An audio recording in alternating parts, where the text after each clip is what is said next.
Hello and welcome to this tutorial. In this tutorial, I will be telling you how to do data validation in Excel or how to restrict some columns or rows with some particular data.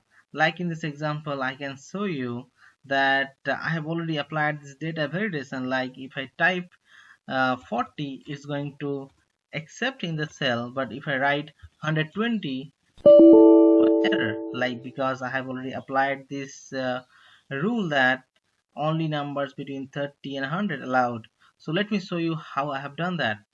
So let me just remove this one, and once you if you want to apply any kind of data validation, you have to select this particular row and you have to go to the data. So once you go to the data, and you will have the option data validation, and click on here and click on data validation. And here you can choose multiple options, like what things you're going to allow. That suppose I'm thinking about the number, and you have this range between, not between, and equal to. Suppose I'm going to choose between, and you can choose the minimum and maximum number. Suppose if I'm choosing 50 to 100.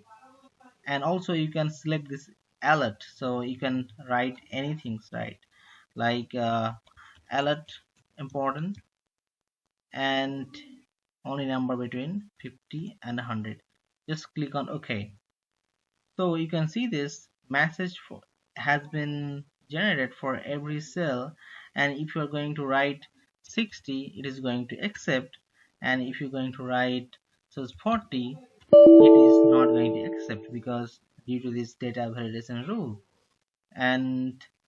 And also if you write something bigger than 100, also it's going to throw the same error. So in this way, actually you can do this data validation, and it's very useful any school project or any office work. So thanks for watching this tutorial. Please have a look into my other tutorial, and don't forget to subscribe the channel if you have not done yet. Thank you for watching.